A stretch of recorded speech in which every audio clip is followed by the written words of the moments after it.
Friday, but many already have their minds set on the holiday weekend and the plans that come with it.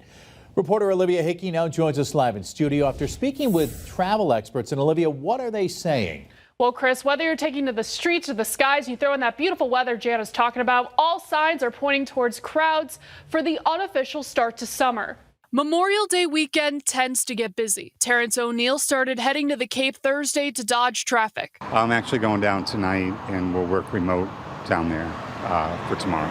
According to AAA, over 38 million people will hit the roads, a 4% spike from last year. Mark Shieldrop notes it's the second busiest Memorial Day weekend they've tracked. We're finally surpassing pre-pandemic numbers. So for years, we've been talking about the pandemic, the effect of COVID, and now we are past that. So it's a good sign for the tourism economy here. If you think taking to the skies will help you dodge traffic, think again. The Transportation Safety Administration expects roughly 3 million flyers. Here at Bradley International Airport from this past Wednesday to next Wednesday, we're anticipating a little more than 65,000 people will depart from Bradley International Airport heading off to their Memorial Day destinations. Passengers Western Mass News spoke with Thursday say TSA pre-check is essential for avoiding the weekend rush. You gotta get TSA pre-check, so if you have that, it'll be good. I got TSA pre-check, so I get right through.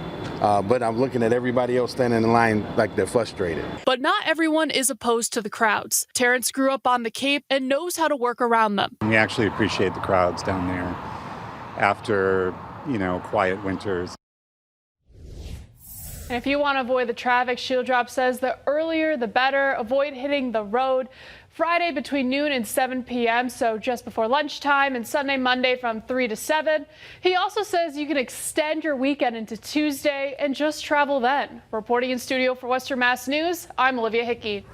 Olivia, thank you for that live report. A Longmeadow house caught fire today, possibly as a result of being hit by lightning. Take a look at this footage Western Mass News shot from the scene. After it hit, heavy smoke poured from the house. No injuries reported there, but the house did, as you see, sustain some damage. Longmeadow fire crews say the cause of the fire is still under investigation, but it's highly suspected to have been caused by lightning.